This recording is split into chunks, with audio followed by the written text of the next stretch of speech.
போதையின் பாதை வேண்டாமே, மீளாத துயரத்தை தந்திடுமே. தீய போதை என்றும் தீராத நோய்களை தந்திடுமே. பாதகம் செய்து உன் வாழ்வை பாலைவனமாக்கிடுமே. நான் இப்பொழுது பேச எடுத்துக்கொண்ட தலைப்பு போதை பொருள் விழிப்புணர்வு. உலக நாடுகள் முழுவதும் எதிர்கொள்ளும் முக்கிய பிரச்சனை மனிதன் போதை பழக்கத்திற்கு அடிமையாவாதது.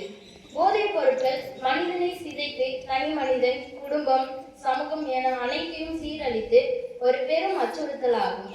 இளைய தலைமுறையை அதிகம் குறிவைத்து பரவும் போதை பழக்கம் நாட்டின் எதிர்காலத்தையே கேள்விக்குறியாக்கி வருகிறது. போதை மரணத்தின் பாதை, போதை மரணத்தை தரும் ஒரு மாயவலை என்ற வரிகளுக்கு ஏற்ப போதைப் பொருட்கள் நம்மை அறியாமலேயே நம் வாழ்வை சூறையாடும் மாயவலை.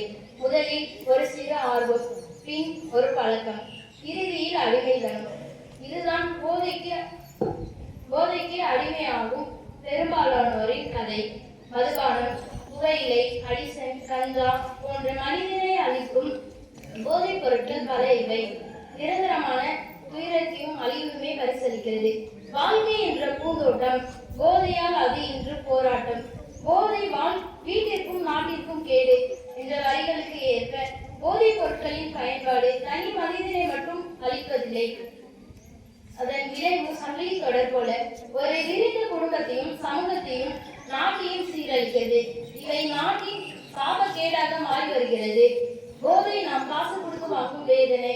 போதைப் பொருட்கள் இதய நோய்கள், நரம்பு மண்டல குறைபாடுகள் போன்ற உடல்நல பாதிப்புகள் ஏற்படும்.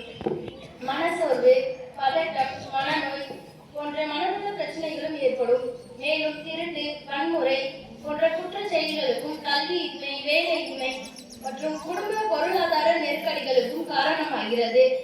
ஒவ்வொரு ஆண்டும் ஜூன் 26ஆம் தேதி சர்வதேச போதைப் பொருள் விழிப்புணர்வு அனுசரிக்கப்படுகிறது. முதலில் எளிதாக போதைப் பொருட்கள் கிடைப்பதை தடுக்க வேண்டும். போதைப் பொருட்களை வைத்திருப்பவர்கள் மற்றும் அதனை விற்பனை செய்பவர்களின் மீது கடுமையான நடவடிக்கை எடுக்க வேண்டும். போதையற்ற சமூகத்தை உருவாக்குவது தனி மனிதனின் கடமை மட்டுமன்றி சமூகம் மற்றும் அரசாங்கத்தின் கூட்டு முயற்சியாகும். வாழ்வை அளிக்கும் நச்சு வேரை போதையின் பெயரில் விதைக்காதே.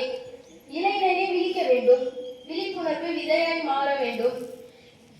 போதையற்ற சமூகம் படைப்போம், முதியதோர் உலகம் அமைப்போம். வாய்ப்புக்கு நன்றி தெரிவித்து எனது உரையை நிறைவு செய்கிறேன். நன்றி, வணக்கம்.